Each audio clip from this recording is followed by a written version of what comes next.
Hi, everyone, and welcome to the Monomyth Diaries, a bi-monthly podcast where ordinary people get to share their hero's journey. I'm Mandy. And I'm Karen, and we'll be your hosts. Each episode will feature a hero who will share their journey of growth. We'll hear stories about forgiveness, survival, determination, and much more. We're glad you're joining us because we all have a monomyth to share, and someone out there needs to hear it. In episode 2 of Karen's Monomyth, she explored the transformative journey that began after she crossed the threshold of acceptance during her high school and college years. She shared how discovering an inclusive church played a crucial role in her journey, where she encountered people from all walks of life and realized that everyone, in their own way, was seeking a sense of belonging. This experience was pivotal in reshaping Karen's perspective on identity and community. A significant part of Karen's transformative journey involved deepening her understanding of God's love. She came to realize that this divine love wasn't just for her, but was something she was called to show to everyone she encountered. Her Christian faith became the cornerstone of this realization, giving a greater sense of purpose and connection. The episode also highlighted her travels to Hong Kong, the birthplace of her parents, where she met other Chinese people and began to fully embrace her cultural heritage. It was in Hong Kong that Karen realized she didn't have to choose between her Chinese and Canadian identities, but could instead embrace the duality that had once caused her so much inner conflict. By the end of the episode, Karen had begun to reconcile her past struggles with a newfound appreciation for her unique cultural background and a commitment to living out God's love in her interactions with others. As we move into episode 3, we'll explore the boons of her journey and the experiences that shaped her life, strengthened her faith, and impacted her community. Welcome back to the Monomyth Diaries, where it's a take what you like and leave the rest podcast. I feel like it's been a few lifetimes since we last connected, so what's going on in your world, Mandy? I know, it has been a while. At least, 2-3 weeks since we've done any recording. I've had some pretty big life-changing, monumental changing going on. I know we talked about in one of the last episodes that our son was going off to college. That's happened. So that's been keeping us super busy. But we're back, and I'm adjusting. It's been hard, I'm not going to lie. It's been a rough couple of weeks, but I'll adapt. Building those muscles and adapting to the change has been very, very difficult. I know we talked about one of the last episodes about the boons too. My husband is so sweet. Today he actually sent me a podcast that Mel Robbins did, and it's all about becoming an empty nester. That was super helpful. Speaking of the boons, that's what we're going to talk about in this episode. I'm so excited. Yes. I love talking about all the great things that come out of the hard work that we do. So we're going to talk about some of your boons today. Yay! Yeah, and you had an anniversary just recently, 22 years of marriage. Congratulations. I know. Thank you. Yeah. So that leads us into one of our first questions. Let's talk about Venus. Let's talk about Venus. Can we do that? Yes, my husband Venus. Yeah. Makes me so thrilled. So how I met Venus, we actually met through our church fellowship. Not gonna lie, his name was the first thing that caught my attention. And I'll be honest, I was expecting a woman. So then I remember my first thought was like, oh, I wonder what she looks like. You thought it was gonna be a girl. I assumed, and you should never assume. Well, it's not a very common name, Venus. No. And so we actually met at a church event, and he was standing with a friend of mine, another guy, and I went to say hello. And as through my journey of having experienced racism and being marginalized and discriminated against, and then me forming the conviction of trying to have the attitude of like, I'm going to connect first. I'm always going to be welcoming. I turned to him and I was like, hi, my name is Karen. I'm from my church at the time was in 4 geographic regions. So I was part of the West Side and he was downtown. So that's why we didn't really cross paths until this moment. That's why it took a year. Yeah. Oh. Maybe we just miss each other, or maybe we'd be at this, once in a while our church would meet as a whole. And there's a lot of people. So I'd miss him. And I'll be honest, I was expecting a woman. And so I was like, hi, my name's Karen. And he's like, oh, I'm Venus. And this is the person I've been wondering for a whole year. what they look like. And he's a guy with a goatee. Like he's not, it was nothing what I expected.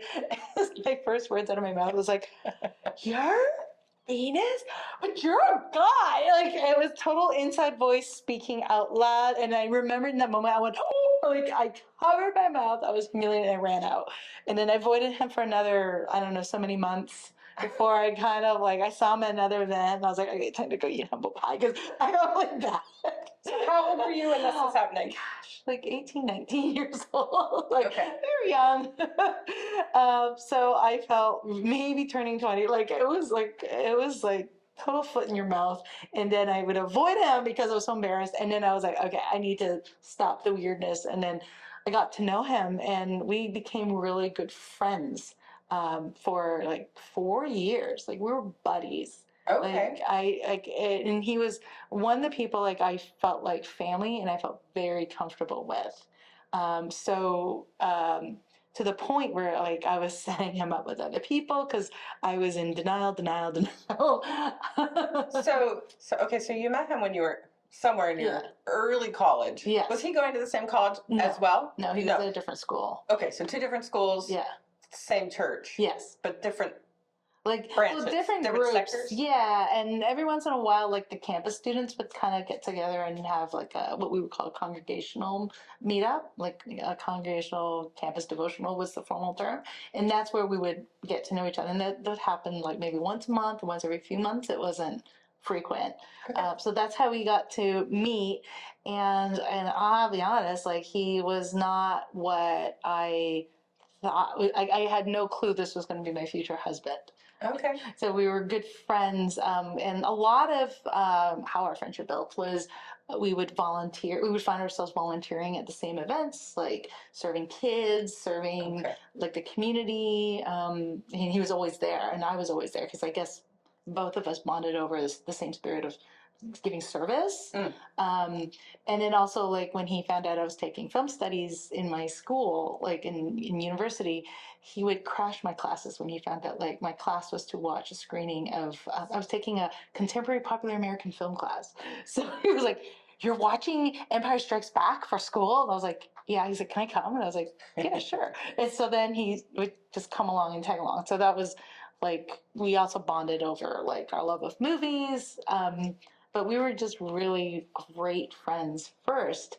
And he actually dated somebody else in our church. And that's when I started to realize, hey, maybe I have feelings because I'm not thrilled about this. But then I also have to go, hey, if he's my friend and I love him that way, I need to, if she makes him happy, I'm going to be supportive and put myself aside. And That takes a lot of integrity. Yeah, it was so funny. Like, again, I never pictured like this is going to be my future husband one day. I didn't even think about dating him. And I have to confess, like, there was a part of me, because of the trauma of my past and, because of the messages from when I was young, there was this standard of white European beauty standards. So you kind of, I got into that mode of like, well, I can only marry this because this is what's valued. And to start to see through my journey that that's not true. It's every person has value was the ultimate boon. And so then I opened myself up to having friendships and relationships with people from all over the world. I went on dates with people from all different backgrounds, and it was really cool because I got to learn more. Like geography was always one of my weakest subjects, but I got to learn about those parts of the world or that culture or something new, and I became like the sponge. So with Venus, who came from an Indian background, was born and raised in the Middle East, and then came to Canada as a young teen, there was so much to learn from him. And that was one of the things that drew me to him. I felt like every conversation we had, he was opening up so many doors.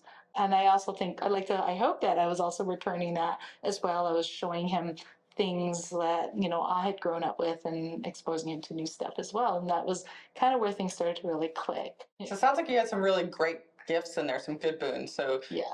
You and Venus started out as friends. Yes. From the same church. Yes. That's wonderful. What a gift. Yeah. Right? And then to meet somebody who has a diverse background like yourself. Yes. You both bring so much diversity to that relationship. Yeah, That's like incredible. different perspectives or different points of views. And then, because his formative years wasn't in a Western world context, he's able to straddle multi perspective on life.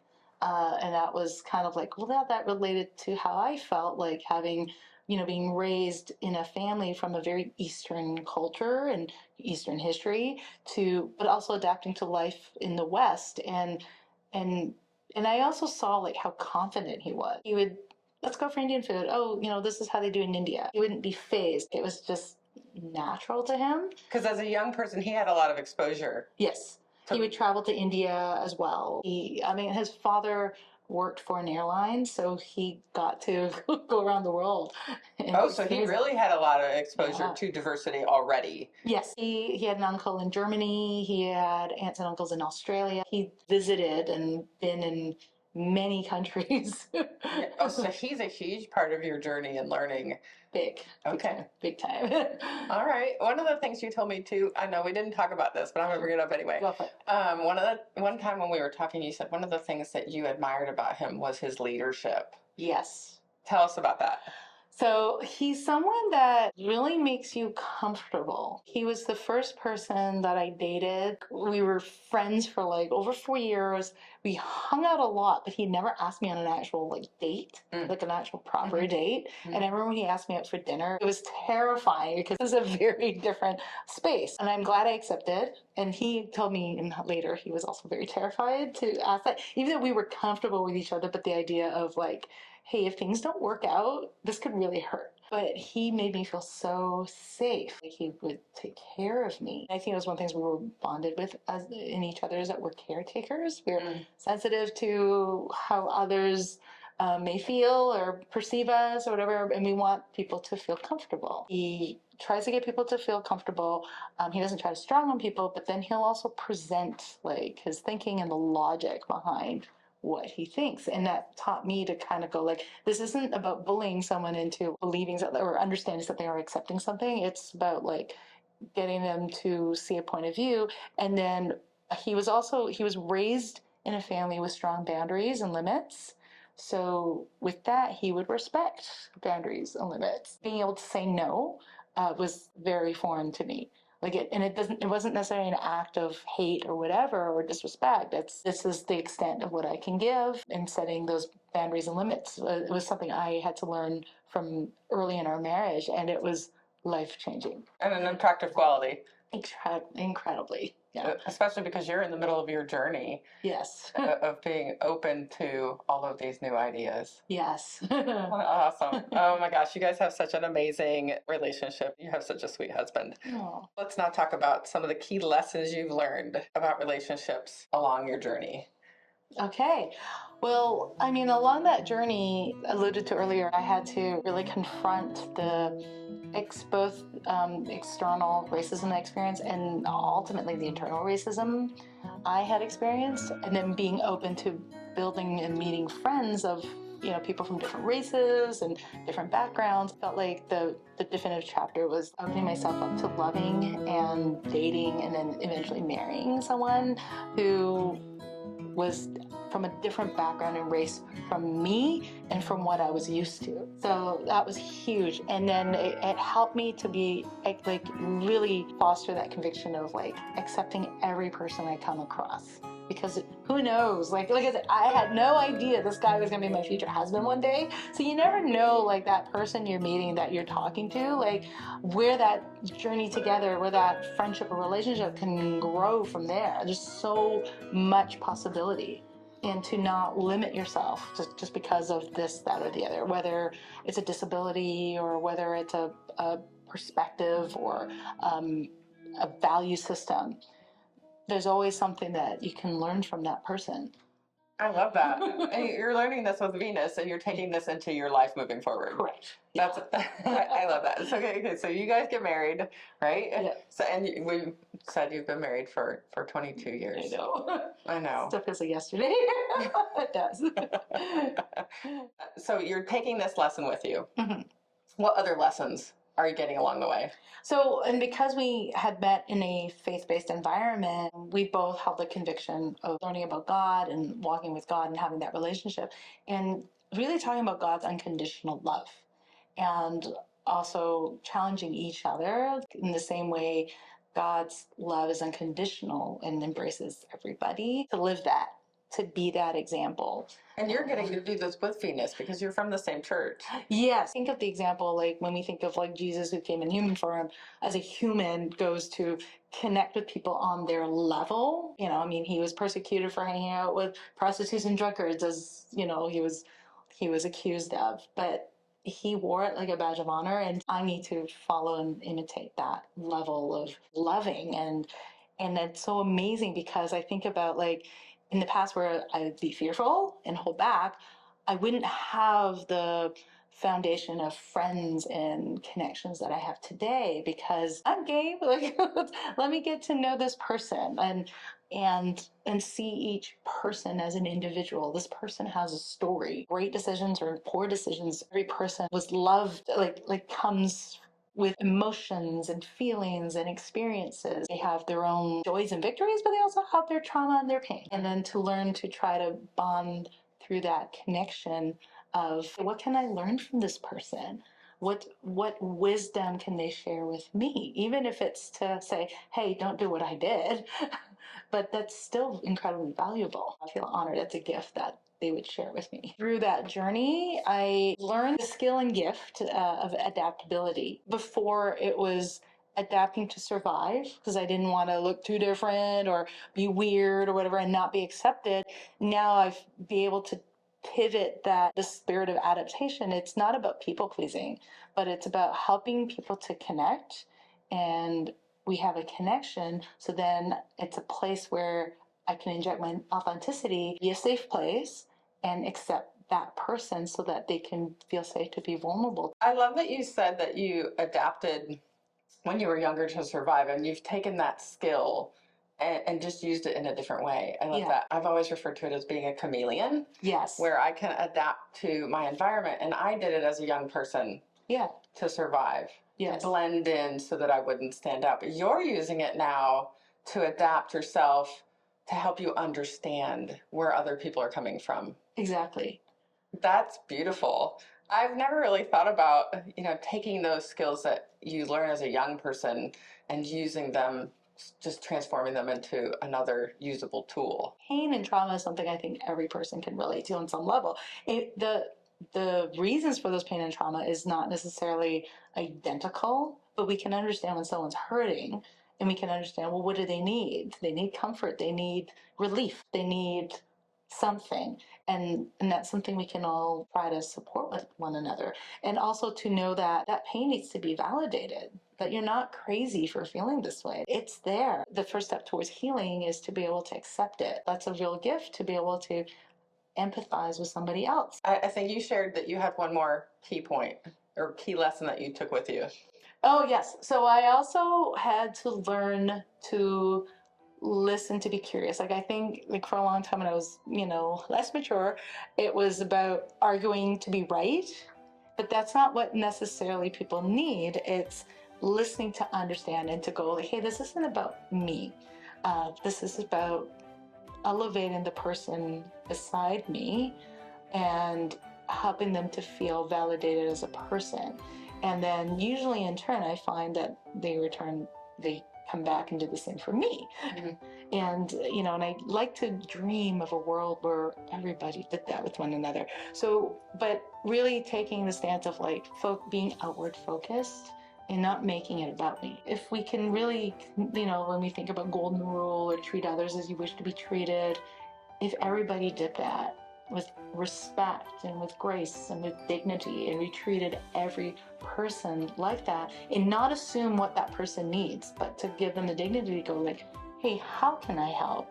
How can I be an instrument? How can I make sure that I'm a safe space, that this person understands I'm safe and I'm an ally and I'm a support, I'm not a hostile enemy. Mm-hmm. I feel like that was the big muscle I really had to grow in, and the more I exercised it, the more I saw it come back to me, where others would treat me in the same way.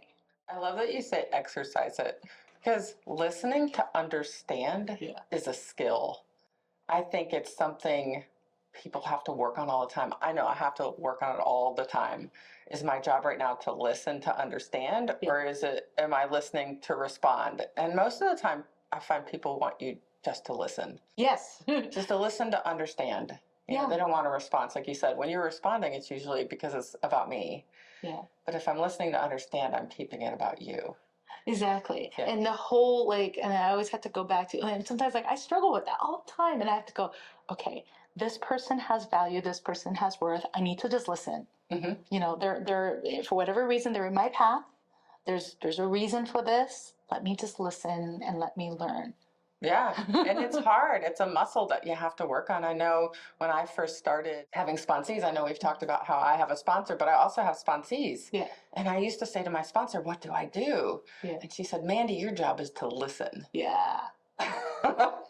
You know, that's it. Yeah. You know, it's the whole idea. We're not giving advice. We're just listening. Yes. Listening to understand. Good for you. And to walk with another person. I know our stance was no you should statements. I was very you should to this person, and I was upset with this person because they weren't taking my advice. And then I started to realize it's not what my wisdom is not going to help them. Mm-hmm. And I had to take humble pie. Okay, this isn't about me. This is about that person. What does that person need from me? And that person just needs me to walk with them. Mm-hmm.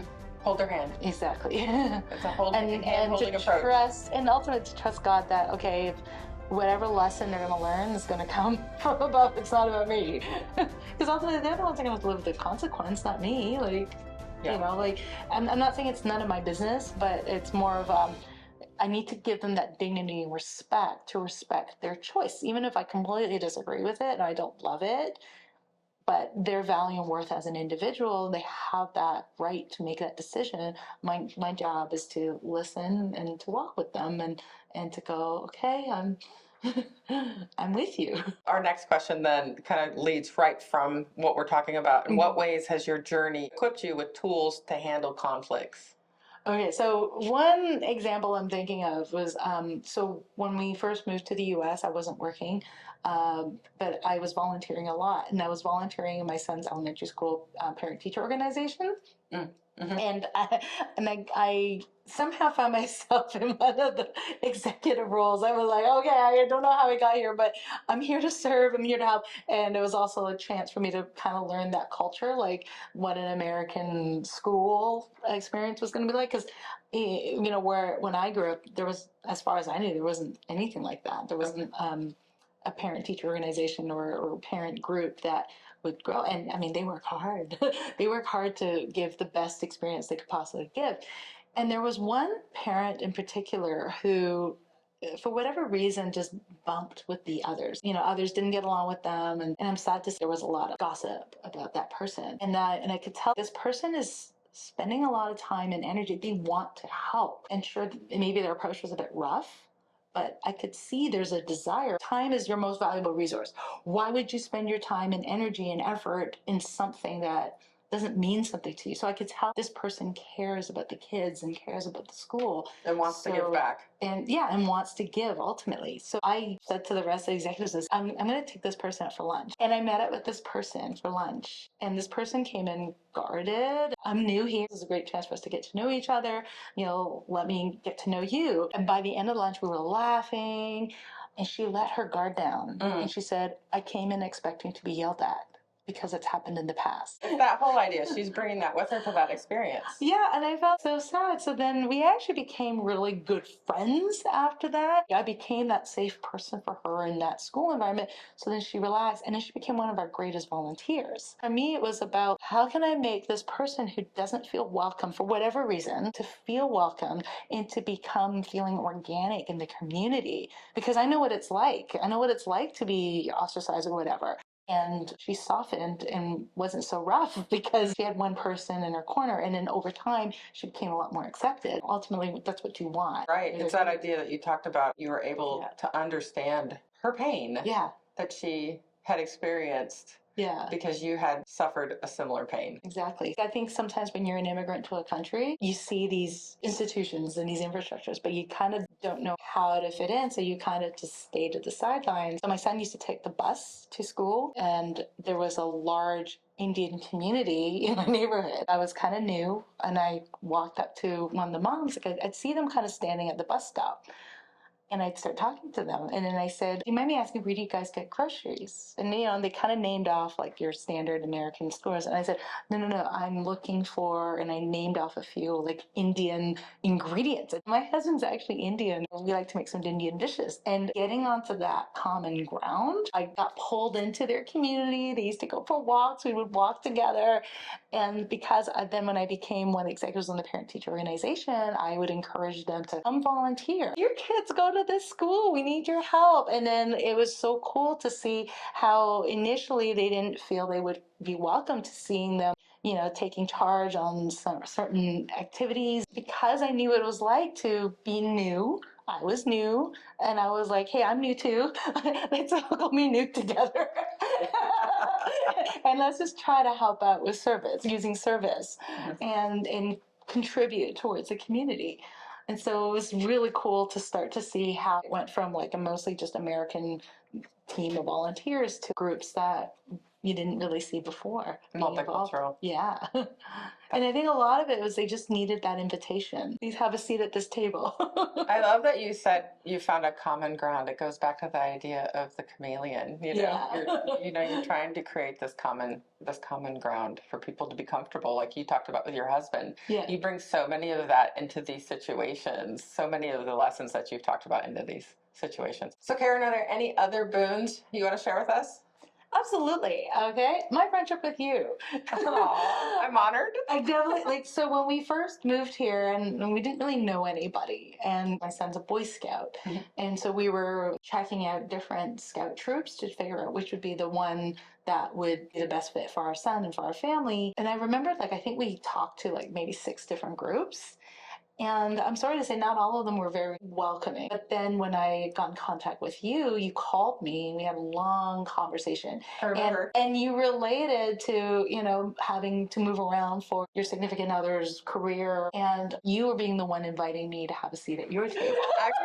I remember having that conversation because I have moved so many times. We have that in common. Yeah. We keep moving with our husband's jobs. Mm-hmm. And we land in different places. And I am a very welcoming person because of that. Yeah. Because I've had to move so many times, and those communities that I was the most successful in were the ones that were super welcoming to me.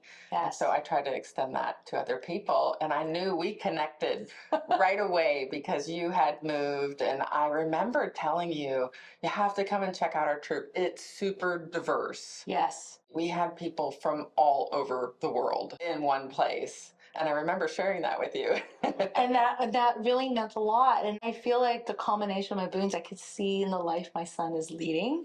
We connected through Boy Scouts, and he's having a fantastic time with his troop. But also he was just sharing, Houston is such a diverse city. You can eat around the world. You can walk down the street and meet people from a different place and learn something new. One of the things that I loved the story that my son came home with was at lunchtime, he was sharing about how they would trade things from their lunch with each other. One of the kids that he would eat lunch with and is still friends with to this day came from a very Chinese background. And his mom would pack him a very traditional Chinese lunch. And my son was trading his snack for this boy's soy sauce eggs. Oh. Whereas when I was a kid growing up, I would have been mocked. Yeah. In school. But then when my son did that and traded him for the soy sauce egg, because he loves soy sauce eggs, all the kids around the table were talking about how awesome soy sauce eggs are. And, how do you make them? It goes to show, I'd love to hope and believe that our world's growing, and especially with this generation of acceptance and inclusion, to hear the things that I used to be teased about are now considered strengths. Eating sushi is so trendy now. To see how we're growing, and I really believe a lot of it's also through one another relationships. But I just thought it was so cool that he feels super safe and able to do that in a school lunch environment. Really, we're just inviting each other into each other's world and sharing that piece. The more we do that, I really believe we can have that world we dream of. I think it's one of the beautiful parts about where we live. Yeah. I feel very fortunate that we have had this opportunity to live here because the schools are so diverse. Well, I am so glad you made that phone call that day. I'm so glad. And thank you. I'm honored to be one of your boons. We have one last question for you. Sure. Speaking of community, Mm. what role has community played in your journey, and how have you worked to strengthen that sense of community for others? Community is so important. A community, I really believe, it is what your world is made of. It's how we engage, it's how we function. Well, I think as humans, we want human connection, right? Yes. And even in situations where you feel hurt. I've heard someone share about the cure for addiction is community. And I really believe it's not just addiction, it's for so much pain and so much trauma Heartache. and heartache. It's feeling that sense of connection, that someone's cheerleading for you, someone's supporting you, someone understands you, someone validates you. And the more we can add to that, the better. But I also learned that it starts with me. I can't expect the community to come to me. I have to go and contribute and be generous with that community. It's kind of like the catalyst to making it all work. And understanding that our responsibility is to go out on that leap of faith and give first. And serve others. Yes, and to also accept and understand when people are coming from a place of hurt, being the first to go, well, how can I be a place of healing? How can I be a space that people feel safe so that they can recover to the point where they feel in a place that they can give again? You're saying about the human connection and validating other people is so important. Yeah. Knowing you're not alone. You mentioned that too. When my husband sent me that link today for a podcast because I've been struggling with empty nesting. Yeah. And I listened to this famous podcaster talking about her being an empty nester too. Yeah. I thought, oh my gosh, I'm not the only one going through this. No. There's so many people going. She said her inbox is full of people asking about this particular topic. So I just thought, oh, I'm not alone. Yeah. I think it's so invaluable that you give that back to the world. And I'd like to hope that I can pay that forward and share, and I hope someone learns something from me today that will benefit them and strengthen them. I love that. Even if we reach just one person. I know this to be true about you. You're so full of love and compassion and authenticity. I just want to say thank you so much for sharing your story with everybody. I know at first you really didn't want to do this, but I am so glad you did. So thank you. Thank you very much. Speaking of thanks, we want to thank a special someone who has been very instrumental in our podcast journey. Yeah, so we're going to give a big shout out to our dear friend Angie, who has been spending countless hours designing our website for us. So you can now find us at www.monomythdiaries.com. Feel free to go and check us out. We'd really appreciate it. So now you can reach us at our email, monomythdiaries@gmail.com, or you can message us through our website, once again, monomythdiaries.com. And now that we're up and running, we're looking forward to hearing from you and discussing some of your monomyths in future episodes. So thank you so much for joining me on my monomyth today. It's been an honor and a pleasure to share with you. I hope something I shared inspires, moves, or helps you out. And I'm really looking forward to the next time that we get to be together with all of you. Thank you for joining us today. If you enjoyed this episode, please share, hit like, subscribe, and follow us on YouTube and wherever you get your podcasts. Feel free to email us at monomythdiaries@gmail.com with your monomyth and keep the conversations going. Until next time, heroes, let's journey together through stories.